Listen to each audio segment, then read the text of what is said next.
Muy buenas amigos, es un placer después de ya 6 meses de estar transmitiendo este proyecto de conferencias de ex becarios. En esta ocasión es un placer enorme presentar a Rodrigo José Mundo Dueñas, al doctor Rodrigo José Mundo Dueñas, salvadoreño oriundo de Santa Ana. Entre su educación superior tenemos su licenciatura en Ciencias Químicas de la Universidad de Canazawa en Laboratorio de Reactividad de Bajo Nivel, especialidad de Geoquímica. Maestría en Ciencias Químicas, siempre en la Universidad de Kanazawa, Laboratorio de Reactividad de Bajo Nivel, especialidad Geoquímica Ambiental. Y actualmente es candidato a doctor en Ciencias Químicas, especialidad de Geoquímica Ambiental en la Universidad siempre de Kanazawa.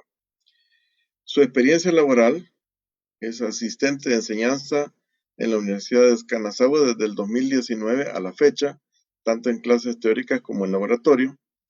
Investigador auxiliar de Japan Fisheries Research Agency desde el 2019 a la fecha, en soporte en trabajo de campo durante cruceros de investigación. Rodrigo Mundo tiene muchos premios y reconocimientos, también es investigador, ha presentado muchos trabajos escritos y entre sus principales premios y reconocimientos tenemos Premio Director de la Escuela de Posgrados en Ciencias Naturales y Tecnología como primer graduado Máster en Química Generación 2020-2022. Espero que disfrutemos. Nosotros ya nos hemos adelantado a ver un poco la presentación y es de mucho interés y creemos que también estas investigaciones que hacen nuestros compatriotas estudiando en Japón con la oportunidad que nos brinda Japón va a ayudarnos a respaldar a nuestra población, a nuestro país y sin más preámbulos pues felicitar a Rodrigo Mundo. Nos enorgullece tener personas como él capacitándose, estudiando esto.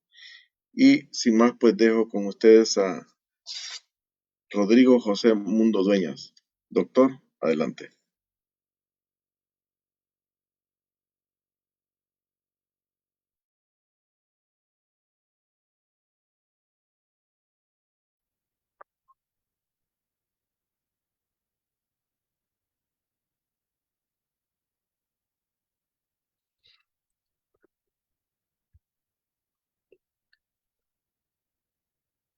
Hola, buenas. Primero, antes que nada, agradecer a la Embajada de Japón y a la Asociación de Exalumnos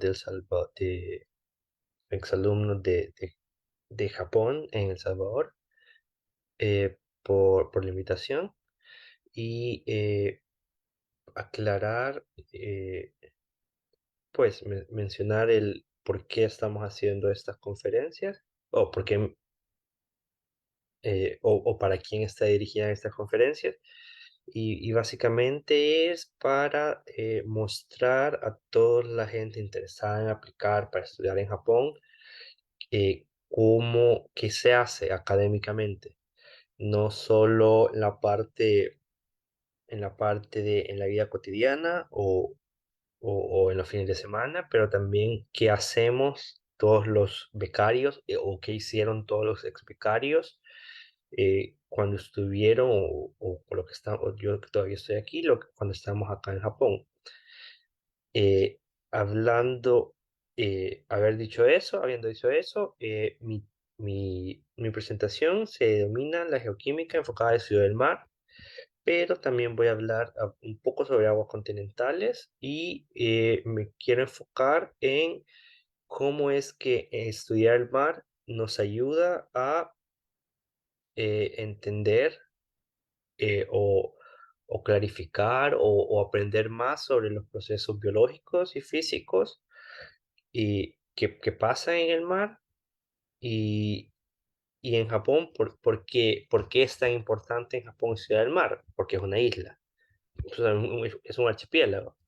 Pero en El Salvador también es muy importante Ciudad del Mar. ¿Por qué? Porque si se fijan, este rectángulo aquí es la zona económica exclusiva del Salvador, eh, en el Océano Pacífico y son, si no me equivoco, El Salvador tiene 21.000 y pico kilómetros cuadrados, esta zona es de 84.000 kilómetros cuadrados.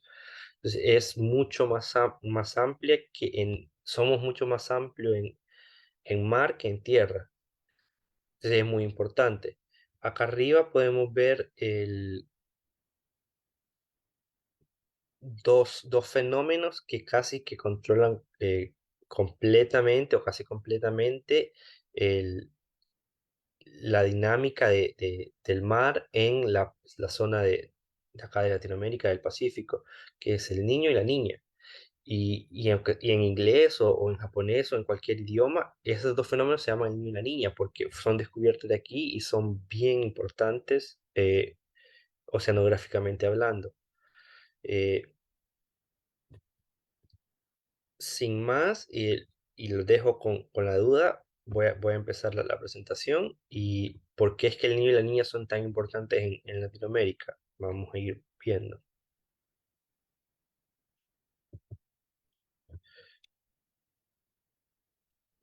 Entonces, el mar está tanto en mar abierto como en las costas, tiene un montón de procesos complejos que todavía no sabemos, todavía están bastantes de ellos en investigación. Y entonces yo voy a empezar a hablarles, voy a dividir todos estos procesos en dos, en la zona costera y más adelante voy a hablar sobre el mar abierto. Entonces, en la zona costera tenemos eh, que los ríos y las aguas subterráneas transportan nutrientes.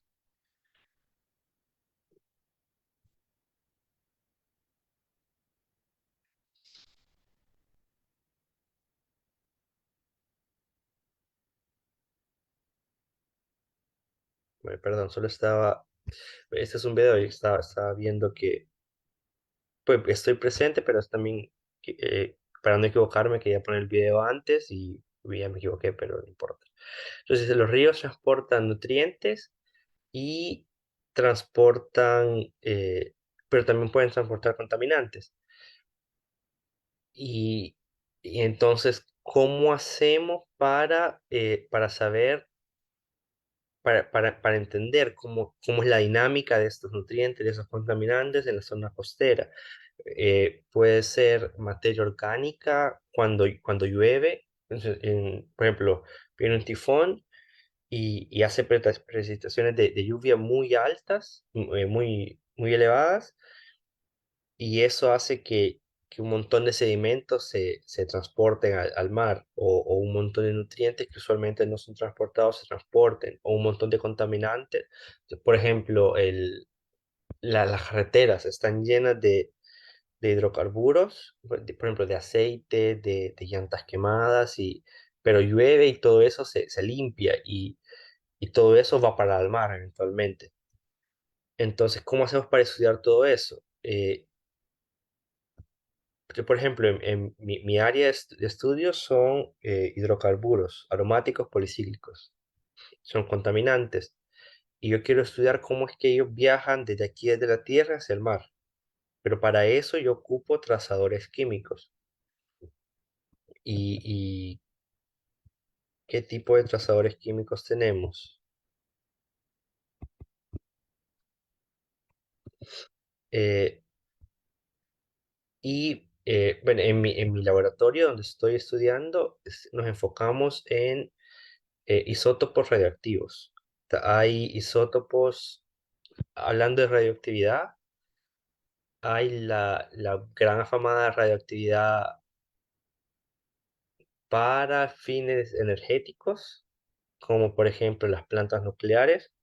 Está la radioactividad para fines nucleares, para fines de armas, como la bomba atómica, y,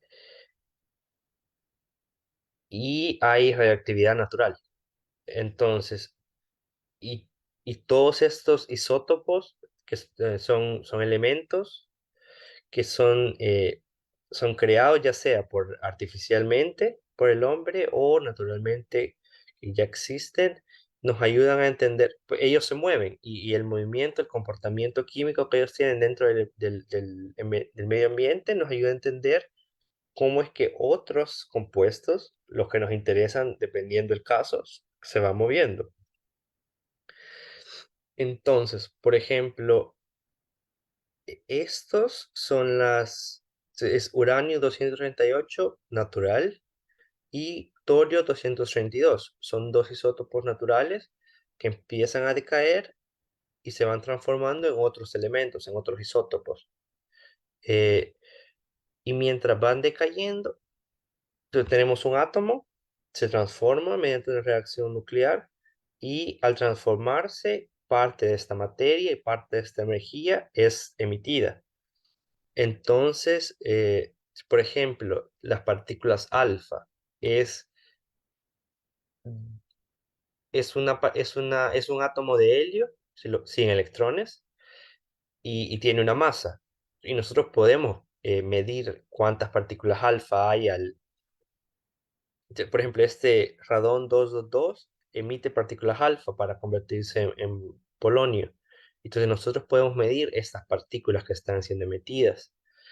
Eh, pero de ahí, por ejemplo, el torio al transformarse en radio emite partículas beta y partículas gamma. Entonces, estas partículas no tienen materia, solo son energía y entonces, pero también podemos medirlas, podemos observarlas.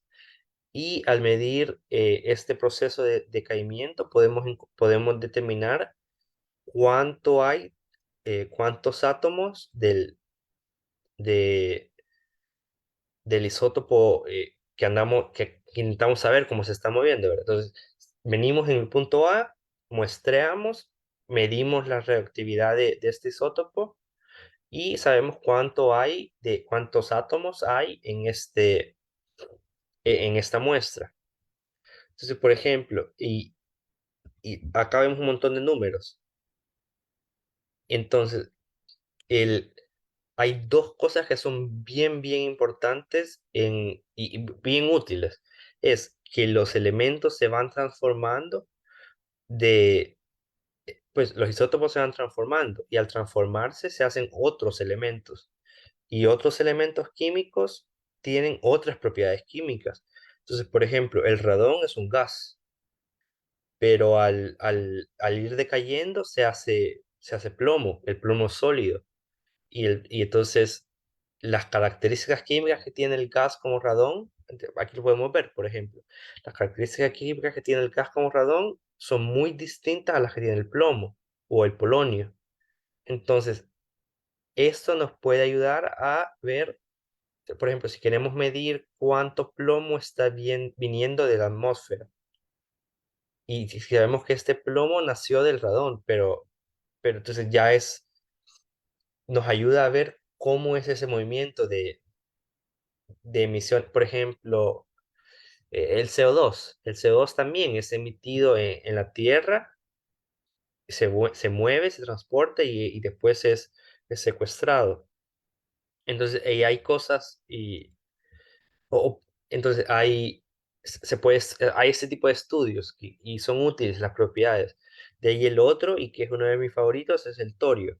Entonces, por ejemplo, el torio es hijo del urano. El urán en agua de mar es soluble. Se hace son óxidos de uranio y que son solubles. Pero al decaer se hace óxido de torio que se pegan a las partículas. Por ejemplo, si hay plancton, si hay marine snow, sería, eh, pues, por ejemplo, el fitoplancton o el plancton comen, producen excremento y este excremento se va al fondo del mar. Pero este excremento es sólido. Entonces, el torio que usualmente que está siendo producido en el agua de mar, viene y se pega a este excremento o se pega al zooplancton que se murió, por ejemplo, y entonces al morirse va cayendo por caída libre. Y entonces, y entre más tenemos de este excremento, de fitoplanctons y todo esta cantidad de sólidos disueltos va bajando, en la parte de arriba de la columna de agua queda menos torio que uranio. O sea, al principio estaba equilibrado y se equilibra porque hay un montón de uranio que la reacción para convertirse en torio es bien lenta, pero la reacción de torio para seguir decayendo es bien rápida, pues a comparación con el uranio, ¿verdad? Entonces, al final, si no hubiera ninguna partícula, las cantidades de torio es casi invariable. Pero al haber partículas, la cantidad de torio baja y eso nos ayuda a ver, por ejemplo, en qué zonas hay más productividad. Y haber más productividad en el mar significa que hay más peces. Y haber más peces es más alimento, son mejores ganancias económicas. Y, y así podemos ir hablando. El otro par de isótopos que es bastante interesado y que se conoce desde hace bastante y lo ocupamos bastante en el laboratorio es este radio. Hay ambos radios vienen de la Tierra, porque ambos isótopos vienen de torio, torio 230 o torio 232, que son ricos en la Tierra, en las formaciones geológicas. Entonces, pero el, entonces, en la parte del mar que es más pacha, digámosle, o sea, con menos profundidad, el intercambio entre este torio, entre este radón y el agua es mayor que en el mar abierto, porque en el mar abierto no está ese contacto. Entonces, pero, en- ajá, entonces, por ejemplo, alrededor de una isla se van a, va a transportarse de la isla al mar alrededor de la isla iguales cantidades de radio 226 y del radio 228, pero una va a decaer mucho más rápido. Entonces, la cantidad, y aquí tenemos el tiempo de vida media o el tiempo en que se reduce la cantidad a la mitad. Y, y sabemos que el 228 es solo de 5 años. Entonces, después de 5 años, y les puede parecer un montón, pero en la cantidad de años que las corrientes de mar, en mar abierto, necesitan para hacer un ciclo es mucho mayor. Entonces, aparentemente, si el agua está lejos de esa isla, y me adelanté un poquito a la explicación, pero si está lejos de esas islas, el, la fracción de 226 a 228 es mayor. Entonces, y hablarles un poquito de una investigación que hice durante entre la licenciatura y la maestría.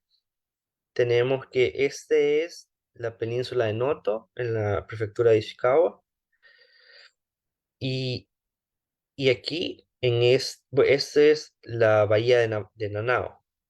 Y la bahía de Nanao está distribuida en tres partes por una isla que se llama la isla de Noto. En esta parte, la parte más adentro, recibe agua de tres ríos. Y entonces es un área estuarina que cuando llueve la salinidad baja bastante y cuando no llueve el mar entra. Entonces, y es un lugar es ideal para cultivar bilbados, que serían ostras y otro tipo de conchas. Y justo aquí se cultivan ostras. Entonces nosotros hicimos una investigación aquí donde Este es un río que se llama Ninomía, perdón, es un río que se llama Ninomía que pasa por toda, pero pasa por solo una ciudad. O sea, hay una ciudad pequeñita que se llama Tatsuruhama y que está rodeada por montañas. Entonces, todo lo que se produce en la ciudad o todo lo que cae de la atmósfera en la ciudad va a parar aquí, a la orilla, a la desembocadura de ese río.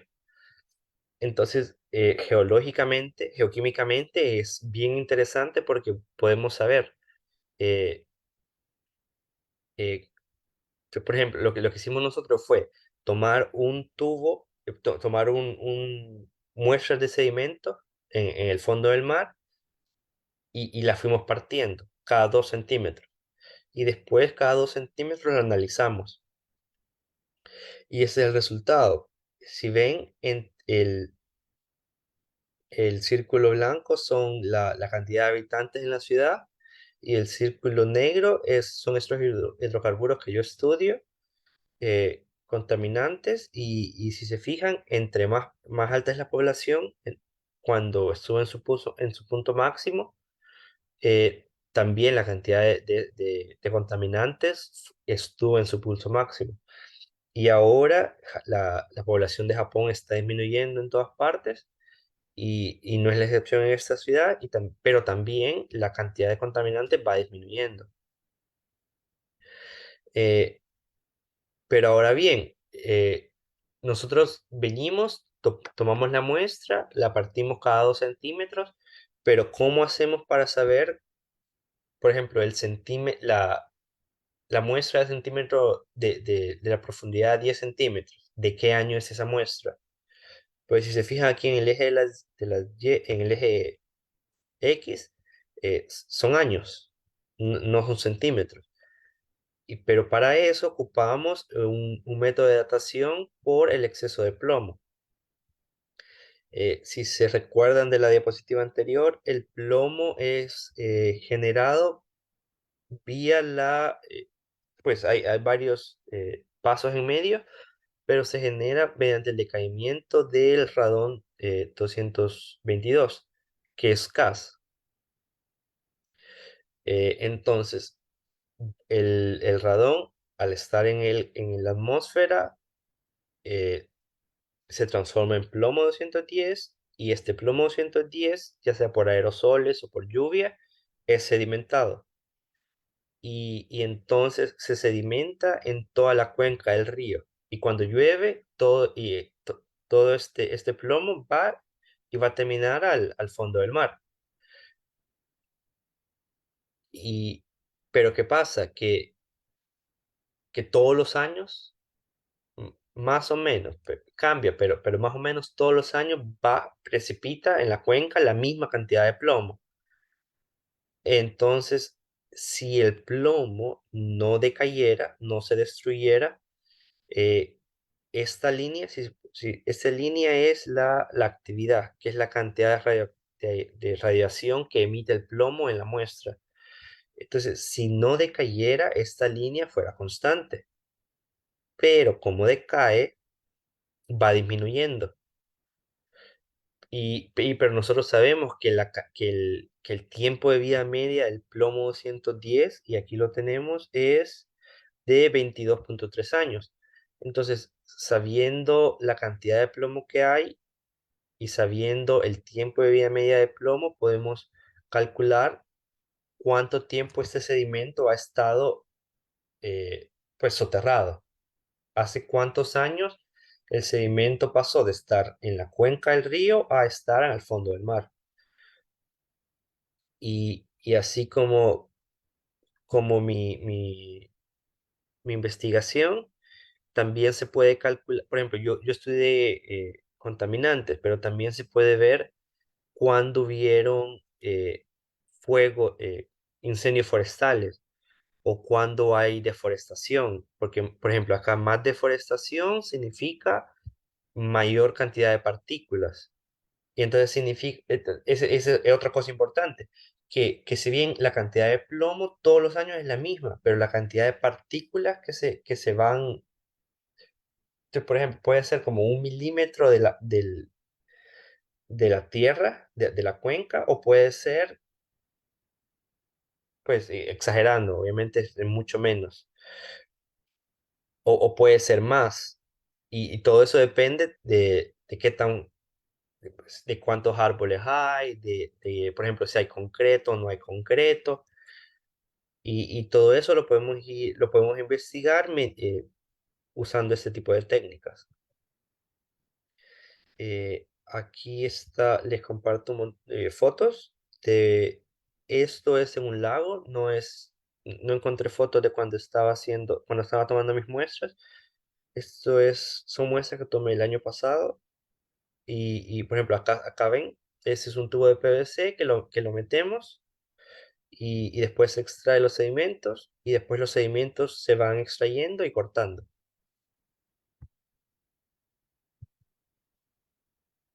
Eh, Siguiendo hablando del radón, tenemos acá el radón también, no solo se va a la atmósfera, se libera a la atmósfera y produce plomo 210, pero también es liberado, pues es rico en, en, ¿cómo diría? Dentro de la Tierra, porque dentro de la Tierra hay un montón de torio. Y entonces todo el agua las fuentes de agua fresca por ejemplo, para mi estuario, que es este mismo donde yo hice mi investigación. Esta no es investigación mía, es de un compañero, pero la estábamos haciendo en el mismo lugar.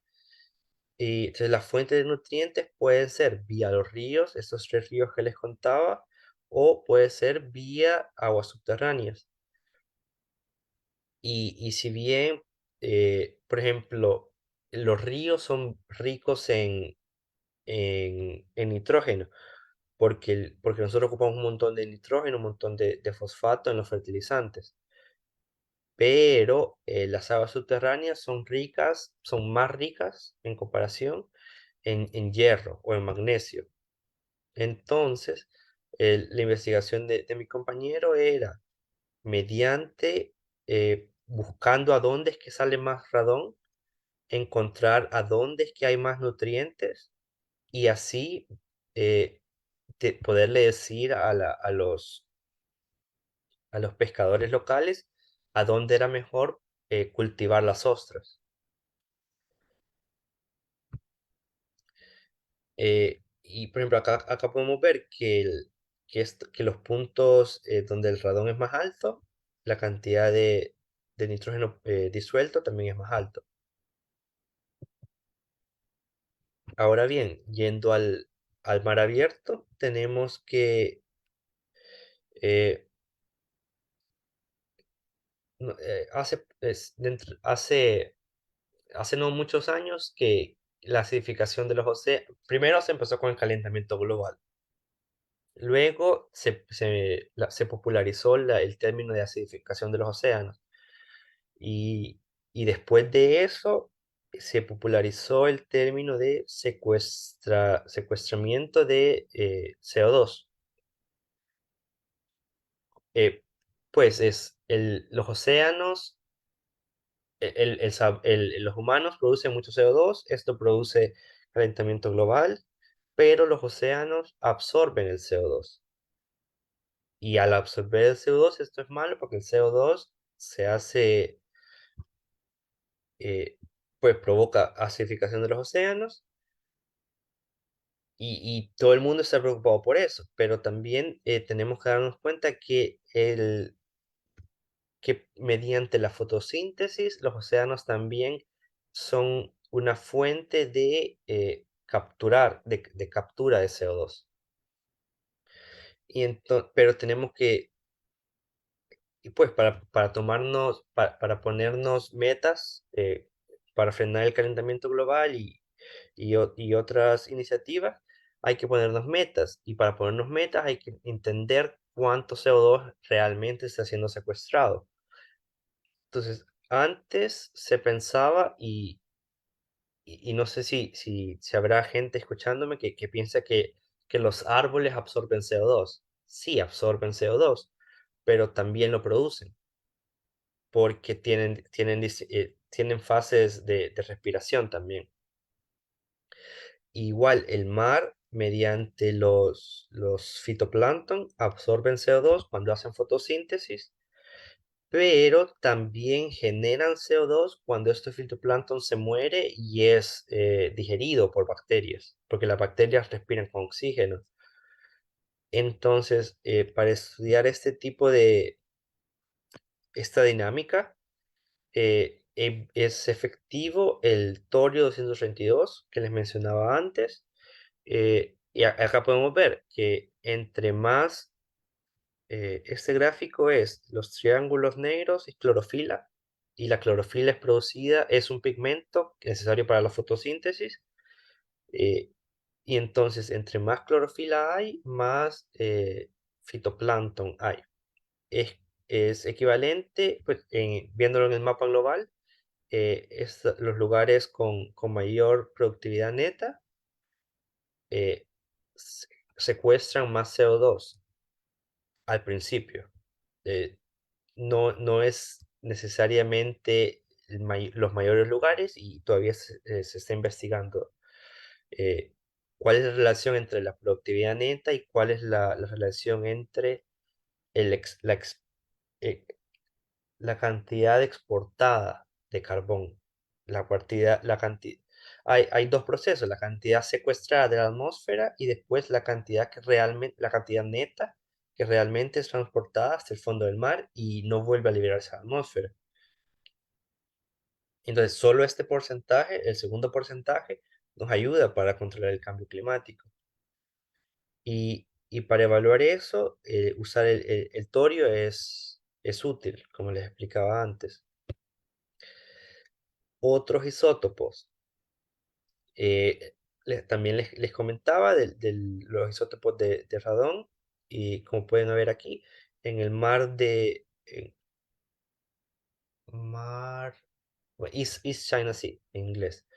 eh, el, la razón de radio 228 a 226 es mucho más alta porque son aguas de menos profundidad y también tienen agua fresca de ríos que pasan mucho tiempo circulando por el continente. Entonces son relativamente ricas en el isótopo con menor vida media, que es más rápido para decaer. En cambio, el Kuroshio, que es una corriente que da una vuelta por todo el Océano Pacífico, pues cuando termina de dar la vuelta, el radio 228 ya decayó, pues decayó bastante, y entonces esta fracción es mucho menor.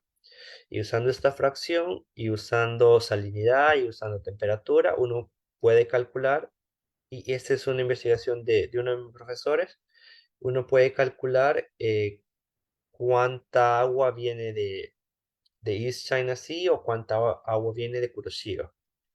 Una aplicación. De ahí les comentaba también que hay isótopos naturales. Hasta ahorita hemos hablado solo de naturales, pero también hay isótopos hechos por el hombre. Eh, el, is- Creo que no les doy ejemplo, pero por lo del el accidente de Fukushima, en mi laboratorio también estudiamos el cesio que se fue producido, Fukushima está aquí, y se liberó y se fue a todo el Pacífico. Y ahora todavía lo podemos investigar, lo podemos medir. Ya no es dañino para la salud, ya no es un peligro, pero todavía nos sirve para ver a esta agua hace 10 años, estuvo aquí en Fukushima, pues sabemos dónde estuvo este volumen de agua.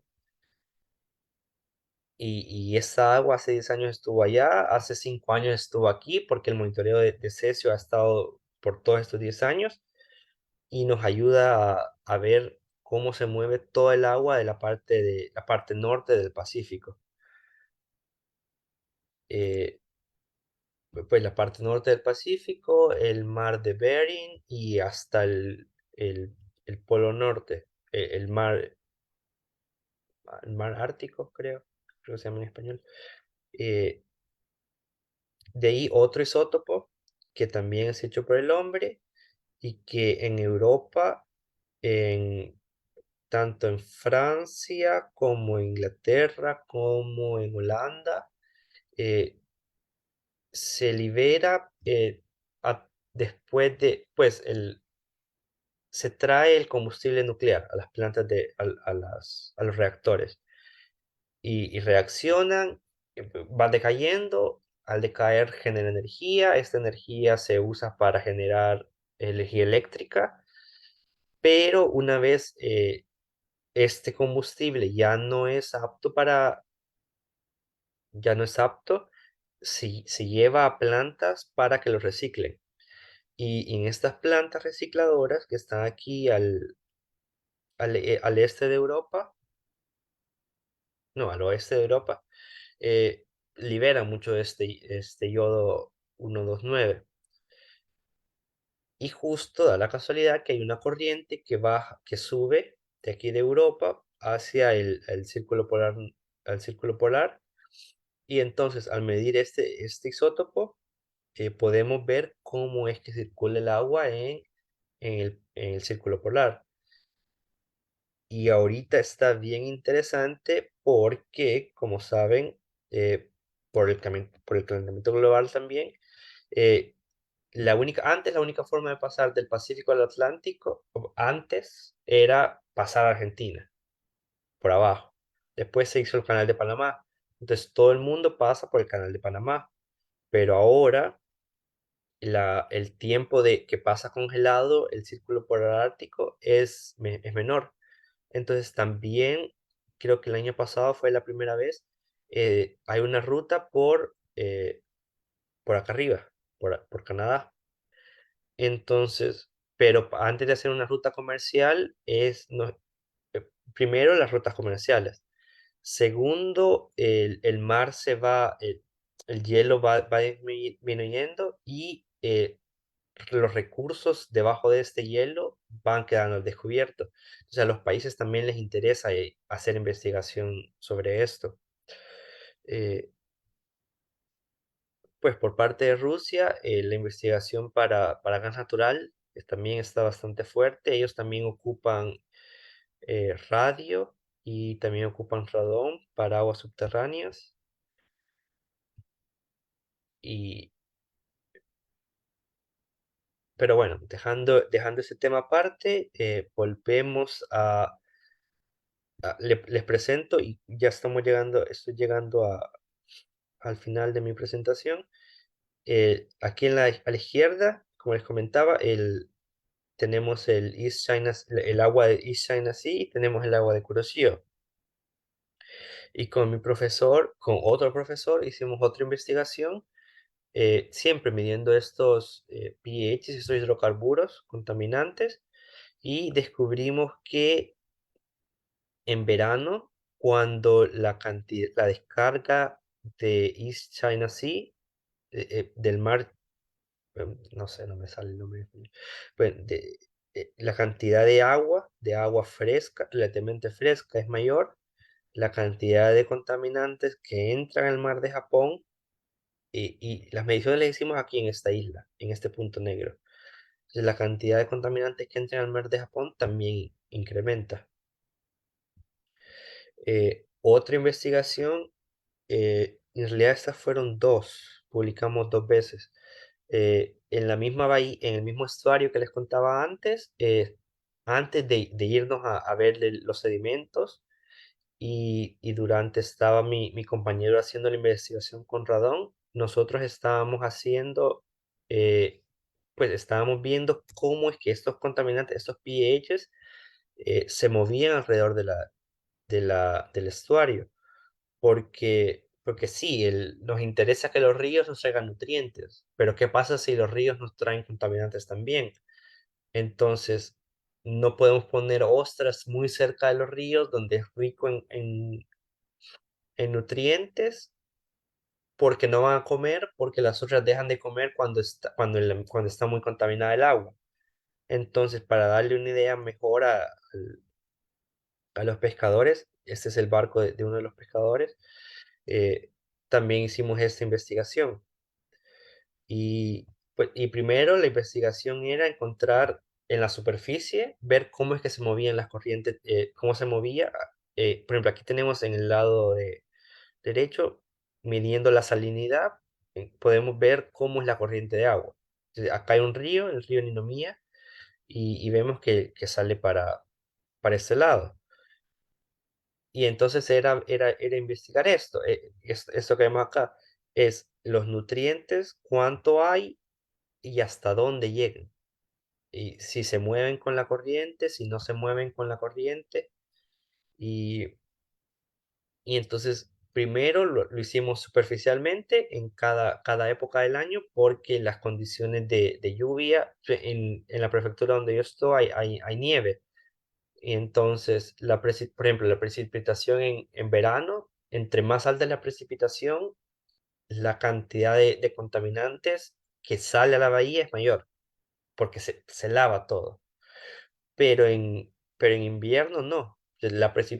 Cae un montón de nieve y por más nieve que caiga, como no se derrite, eh, pues va cayendo arriba y arriba y arriba y arriba y se acumula. Y estos contaminantes no van a parar al mar. Entonces, hicimos cada temporada y publicamos. De ahí también estuvimos investigando, bueno, la superficie es así, pero la cantidad de volumen y las ostras no están en la superficie, la cantidad de volumen de agua. Lo mayor es abajo, pues es tridimensional, ¿verdad? Y entonces estuvimos investigando después, por ejemplo, después de que llueve, cómo es que se mueven estos contaminantes, cómo es que se mueve la cantidad de sólidos que arrastra la corriente, cómo es que baja la salinidad. Entonces, por ejemplo, esta es la pluma del río, esta parte verde y azul, y esa fue otra publicación. Eh, Ahora bien, regresando al mar abierto, para hacer investigación al mar abierto se necesitan buques de investigación. Nosotros, pues en mi universidad no tenemos porque es mucho dinero, pero nosotros hacemos colaboración con la agencia de investigación, aquí podemos ver FRA, que es la agencia japonesa para investigación en pesquería, y, y ellos tienen barcos que andan por todo Japón en distintas épocas del año y haciendo investigación. Dentro de estos barcos hay laboratorios secos donde hay computadoras que controlan todos los sensores y ahí tenemos laboratorios húmedos donde traemos agua de mar y la procesamos ya sea para análisis. Este de aquí es para medir radón y torio. Y aquí mi compañera está filtrando agua para medir los pHs, los hidrocarburos. Eh, el cesio que les contaba, esto sí no lo podemos hacer en el barco porque como ya pasó mucho tiempo desde Fukushima, ahora se necesita mucho, se necesitan 100 litros, 120 litros de agua para una muestra. Entonces no podemos hacerlo en el barco. Lo ponemos en estas cajas son de 20 litros de agua. Entonces, 5 de estas cajas es una muestra. Y acá tenemos, esto es al final de 2 semanas de un crucero y es de 2 a 3 toneladas de agua que tenemos que llevar de regreso al laboratorio. Esta foto en medio soy yo filtrando. Este es un compresor de aire y, y también yo necesitaba 100 litros de agua para analizar las partículas, porque el agua de mar, pues no sé si alguien pues, yo nunca he ido, pero por ejemplo, me imagino a las islas del Caribe, que es agua cristalina, versus las aguas del Pacífico, de nuestras costas, es mucho más, eh, digamos, el color no es tan claro. Y, y si uno va más mar abierto, las aguas son clarísimas, más que las del Caribe. Y es porque hay menos nutrientes. Y hay menos nutrientes significa que hay menos plancton. Y menos plancton, ya sea zooplancton o fitoplancton, eh, son menos partículas. Entonces necesito más agua para investigar la química de las partículas. Pero yo no quiero llevarme 100 litros de agua por muestra al laboratorio. En 100 litros, porque ellos 100 litros necesitan porque el cesio es disuelto. El cesio se disuelve en el agua de mar, pero yo solo me interesan las partículas. Entonces, yo estaba filtrando aquí y pues en las mangueras, de un lado sale agua sin filtrar, está el filtro y ya después solo sale el agua filtrada y la boto al mar. Y ya no tengo que llevarme 100 litros, que son 100 kilogramos de agua. Ahora bien, para medir la radioactividad, no solo se necesitan barcos para ir a tomar las muestras, sino que se necesita el equipo para medir las partículas radioactivas. Eh, pues los rayos gamma no son partículas, para medir la radioactividad. Eh, en mi universidad, en el laboratorio donde yo estoy, tenemos un laboratorio en una montaña. Como ven aquí, esta es la entrada. Esta es la entrada al túnel, este es el túnel. En el túnel tenemos como una bodega, son bodegas trasladables que hemos puesto ahí y adentro de estas bodegas trasladables están los equipos para medir partículas gamma. Y con esta partícula gamma medimos ya sea cesio, radón o torio. ¿Por qué lo tenemos en una montaña? Porque los rayos cósmicos también hacen que la medición sea, pues elevan, ¿cómo les diría? Eleva el... Bueno, yo tengo un pico y yo quiero encontrar el área de este pico, porque esta área de este pico es equivalente a la radioactividad que tengo. Pero los rayos cósmicos hacen que abajo de este pico haya un montón de, pues, de interferencia. Es como una señal de radio cuando hay interferencia. Entonces, lo que yo quiero es quitar esta interferencia, porque si no, yo no puedo encontrar el área del pico. Y por eso que lo tenemos en la montaña. Sí, siempre es en Ishikawa, pero estamos a 20 minutos de la prefectura de Alapar. Y ese es necesita bastante mantenimiento y viene un montón de gente de todo Japón a decirnos, mire, nos puede medir esto el, porque se puede medir muestras con muy poquita reactividad, por eso mismo que está en la montaña.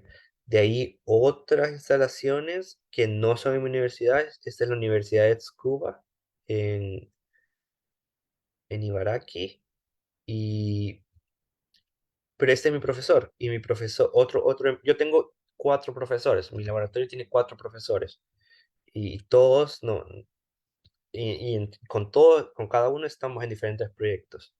Entonces, y este profesor estudió ahí en la Universidad de Tsukuba, estuvo trabajando y después ya se vino como profesor a mi universidad.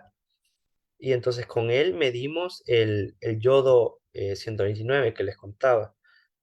También para ver el movimiento de las corrientes de agua. Aquí no medimos rayos gamma, sino que medimos por medio de un acelerador, se llama AMS, que es un spectroscope, es, ¿cómo se traduce? Eh, bueno, no importa, aunque el día de traducción no tiene sentido. Lo que hace es los átomos de yodo los acelera, eh, pues está la muestra, la aceleramos, le ponemos carga, hacemos que en vez de estar neutro, ahora tiene una carga.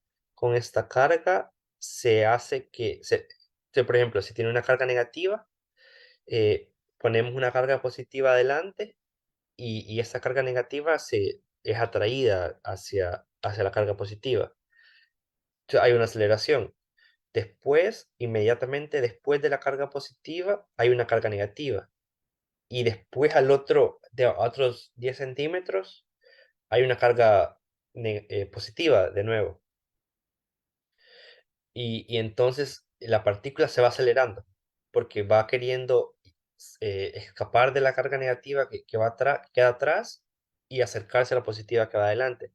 Y entonces, y esa parte es este tubo de acá, que es el acelerador.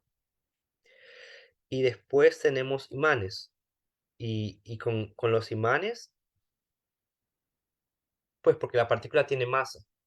Y con la masa y estos imanes hacen que las partículas más pesadas no cambien su trayectoria. Las partículas más livianas cambian su trayectoria. Entonces, así podemos distribuir, por ejemplo, el yodo radioactivo que queremos medir es el 129, pero también hay yodo 127, que es un poquito menos pesado. Entonces, al ajustar estos imanes, podemos hacer que el yodo menos pesado, que no cambia su dirección, se vaya de largo. Y solo tenemos el yodo 129, que es más pesado, y solo medimos esto y así podemos medir lo que de otra forma no fuera imposible. Bueno, les contaba que el cesio y que esta es una foto de Fukushima, también hacemos, pues, estos barcos también hacen muestreo en Fukushima y yo me ayudo me subo a los barcos a ayudarles y tomamos muestras de peces, tomamos muestras de cangrejos y tomamos muestras de tierra, del fondo y, y todo esto pues ya pasó 10 años y no es que haya, pues siempre no hay problema, es óptimo para consumo humano, son los resultados que ellos obtienen, ¿verdad? Pero el sector pesquero y los consumidores siempre están con esa expectativa de, uy, ¿qué pasa si, pues porque Fukushima no es que se controló y se cerró y se solucionó todo el problema, eh, todavía hay cosas que tienen que solucionar. Entonces, siempre está eso de si no le dicen al consumidor que lo que está consumiendo es libre de radiación, la gente no lo consume. Entonces, tenemos que hacer este tipo de monitoreos todos los años. Pero, entonces, se toma, se pesca y después se separa por especies de pez y se ponen en bolsas. Una muestra para medir la reactividad en esta especie de pez son aproximadamente 2 kilos. Eh, y de ahí hay especies de peces, por ejemplo, aquí ya no se ve, antes de cortar llegaba aquí hasta las rodillas de ella, que un pescado ya pesa 5 kilos. Entonces, lo que hacemos es, cuando sale este tipo de pescados, es 2, 3 pescados, lo agarramos completo para muestra, pero si se agarra más, lo comemos nosotros en el barco. Pues porque ya sabemos que no hay ningún problema. De allí, ya no es con química, pero hay otro tipo de herramientas que los oceanográficos usamos para ver el estado del mar y que son los satélites. La teledetección nos ayuda a ver desde el espacio eh, el color, es básicamente el color del mar y la altitud del mar. Y el color lo podemos ver por ejemplo, si lo vemos en el infrarrojo, eso lo podemos convertir a la temperatura del mar. pero si lo vemos en un espectro, eh, pues en un espectro visible, también lo podemos convertir en la cantidad de clorofila que hay en el mar. Y como hablábamos antes, la cantidad de clorofila es equivalente a a la cantidad de producción primaria que hay, la cantidad de fotosíntesis que se está pasando. Entonces, por ejemplo, aquí vemos que en verano la clorofila es muy alta porque venimos de una temporada fría, cubierta de hielo. No sé si hay una foto. Acá hay una foto, por ejemplo. Acá este es mi área de estudio. Se cubre hielo. Y este hielo trae, primero que cubre y evita pues la temperatura y el hielo evita que el fitoplancton pueda hacer fotosíntesis. Pero se acaba esta época de fotosíntesis y eh, crece exponencialmente. Todo este tipo de cosas las podemos ver mediante satélites. La última, y creo que sí, acá me quedo, es otra investigación que estamos haciendo. Es siempre en Hokkaido hay una línea que le decimos la línea A, porque parte de una ciudad que se llama Abashiri, entonces es la línea A. Y saliendo de aquí, de la isla, yendo al mar abierto, hay 17 puntos. Y en cada punto se bajan sondas, se toman muestras de agua entre 0 y, en mi caso, 200 metros, me interesa. Las sondas se bajan desde 0 a 3000, 3500, pero yo solo estoy trabajando yo, por ejemplo, ahorita acá vemos en 10 metros, profundidad de 10 metros, pero hay información hasta 200 metros. Y Y no sé si alguien ha escuchado hablar de la anomalía de temperatura y lo que vimos al principio, el evento del niño y la niña. El evento del niño en realidad no es más que la anomalía de la temperatura superficial del océano. ¿Y, y qué es una anomalía? Es el promedio, lo que usual, por ejemplo, 30 años, el promedio de 30 años, la temperatura que tenemos hoy, este año, menos el promedio de 30 años. Entonces, y mediante y básicamente solo es restarlo, pero eso nos dice si en el caso del niño, si la temperatura es mayor que usualmente o menor en el caso de la niña que habitualmente. Ahora bien, si calculamos la anomalía de clorofila, y entonces acá en las X tenemos los años y en la Y tenemos las estaciones, el orden de las estaciones. Podemos ver en qué estaciones, en qué años hubo más productividad. Y más productividad significa más pesca. Pero todavía no se sabe qué hace que en ese año hubo más productividad. Entonces es difícil decirle a los pescadores, miren, el otro año va a haber menos pesca, entonces en este año pónganle más precio a los peces para que el otro año no tenga muchas pérdidas. Es difícil decir este tipo de información si uno no... Sí, sí, pues porque todavía nadie sabe, ¿verdad? Pero, y es lo que intentamos descubrir, ¿qué hace que haya más productividad? S- eh, Puede ser que sea la anomalía en la salinidad, porque hay diferentes corrientes que llegan a esta zona. La corriente mayor es Oyashio, pero esta Oyashio no es una corriente que no cambia, es cambiante. Eh, o es la temperatura, o es que al cambiar la composición de Oyashio, cambia la composición de nutrientes y no sé, todos estos factores afectan y todos esos factores son los que tenemos que investigar. Y me quedo hasta aquí porque todavía no está publicado. Entonces, nada, gracias. Y Si tienen preguntas o comentarios o si quieren hablar, cualquier cosa, ya sea de la presentación o, o cómo es estudiar en Japón o en general, los escucho. Gracias.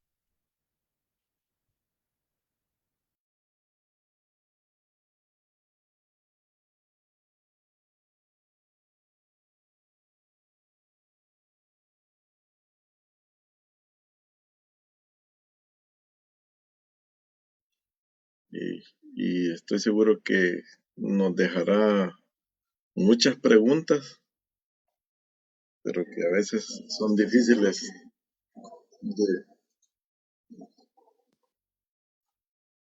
difíciles de formular, ¿verdad? Pero bien, tenemos una pregunta y decían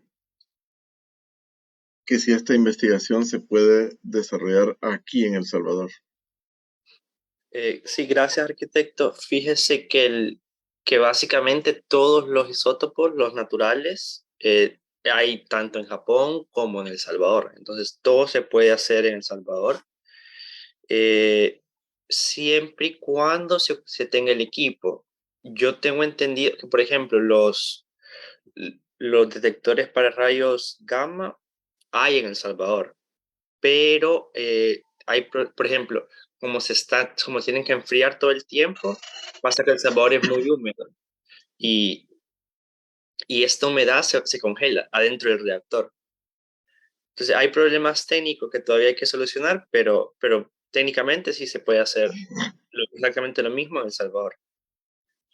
Con el tema de isótopos artificiales, no mucho. También se pueden medir, pero no es mucho la necesidad porque no hay tantos reactores nucleares en Latinoamérica. Entonces la concentración es muy baja. Bueno, gracias. No sé si usted quiere ampliar algo más. A mí me queda una Eh, pregunta todavía y ajá, y es sobre la oportunidad de estudio que usted eh, ha, ha gozado, pues, ¿verdad? Ha aprovechado y lo felicito porque lo ha aprovechado al máximo. sí, le cuento un poco. Yo me gané una beca para estudiar acá por medio de la embajada. Yo apliqué a la embajada de Japón en El Salvador y todo el mundo que esté en El Salvador puede hacerlo. Pero una vez adentro, dependiendo de las notas, uno puede extender esta beca. Entonces, por ejemplo, la gente que viene para técnico puede extenderla para licenciatura. Y así, para la licenciatura, para máster y así adelante, ¿verdad? El problema es que en ese momento uno ya no recibe la recomendación de la embajada, o ahora uno depende de la recomendación de las universidades. Y entonces en la embajada a veces tienen cupos, creo que si es para técnico hay cupos limitados, hay cupos determinados para El Salvador, pero si es para licenciatura, por ejemplo, uno tiene que peleársela con todo el mundo. Hay 100 becas por año y hay que peleársela con todo el mundo. Y una vez aquí es en mi universidad, porque es una universidad, no es la Universidad de Tokio o grande, solo tenemos cupo para dos, para hacer extensión para dos personas. Entonces es peleársela con todos los que quieren hacer extensión de beca para ver cuáles tienen los mejores dos promedios. Bueno, Y, y eso dos veces, de la licenciatura a la maestría y la maestría al doctorado. Así que sí que una vez estando aquí, no hay que seguir estudiando, ¿verdad? No es que ya gané la beca y ya estuvo. bueno, felicitaciones. Eso significa que si usted es de las personas que fue a estudiar un grado, Ajá, yo fui, si después no me equivoco, un posgrado y ahora está en un en un doctorado. doctorado Si no me equivoco, yo soy el tercer salvadoreño que ganó la beca para pregrado. para el pregrado, sí, sí, es admirable, lo felicito. Otra pregunta dicen, y eso es bien delicado, ¿verdad? Porque Ajá. sí conocemos que es difícil. ¿Será que en El Salvador hay financiamiento para estas investigaciones? Tema Fíjense difícil, que yo sé. sí. No, la pregunta está fácil. El financiamiento sí hay para hacer investigaciones. Muy Lo que no bien. hay son puestos laborales. Ok. Entonces, todo el mundo viene, por ejemplo, el Ministerio de Educación o entidades o ONGs vienen y dicen, mira, te damos este dinero para que hagas esta investigación. Pero, por ejemplo, estamos en un grupo que ya ganamos un dinero para hacer investigación en la laguna de Metapán. Pero si yo estuviera en El Salvador, pues el equipo que está en El Salvador, nadie recibe salario. Entonces todo el mundo está de voluntario. Y como todo el voluntariado se mueve lento. Entonces todo el mundo con trabajos, haciendo la cacha en otras cosas. Correcto, Entonces, correcto. ajá. Bueno, saliéndonos un poquito del tema. Bueno, perdón, hay otra, Patricia Barrientos. Patricia Serpas nos dice que si esta investigación podría ayudar al ecosistema de El Salvador. Sí, y por eso es que yo estoy estudiando estos temas, para volver al Gracias. país y aplicarlo y ayudar. Eso es algo muy bueno lo que usted acaba de decir, porque los gobiernos, especialmente Japón, cuando nos permite estas becas, esperan que los estudiantes regresen a su país y lleguen a ayudar a su país con la investigación que han desarrollado. Esa es muy buena posición, estimado Rodrigo. Una pregunta más de José Méndez nos dice, ¿algún consejo que le dé a una persona que quiera aplicar a una beca en Japón? Y felicitaciones por lo que ha logrado. Gracias. Y yo doy el mismo consejo siempre que me preguntan. Primero, para aplicar una beca uno tiene que ser distinto a todos los otros 50 personas que están aplicando la beca. Mm, Segundo, uno tiene que prometer que después de ganar la beca uno va a ser útil. Entonces, y tiene que entender cómo es que uno puede ser útil.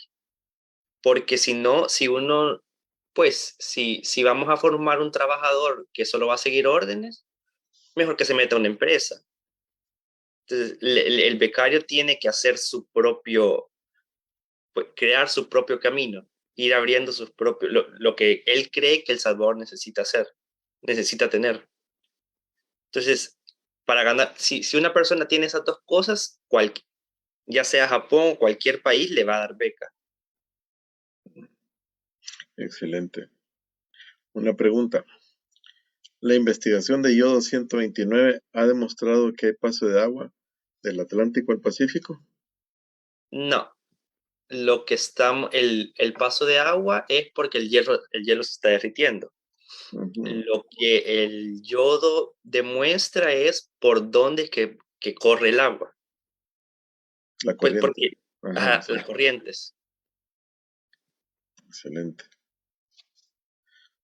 Bueno, si no hay más preguntas, algo que quiera agregar. No, creo que estamos, y voy a estar pendiente de los comentarios en el video y después voy a estar respondiendo ahí si salen más preguntas después. Nuevamente Patricia Serpas le agradece su respuesta y lo felicita por sus logros. Gracias. Y gracias por escucharme a todos. Ha sido una ponencia sumamente interesante, nos ha abierto mucho los ojos y le deseamos lo mejor y esperamos que vuelva y, y sí, esperamos esa investigación en nuestro país, que sabemos que será de mucho beneficio.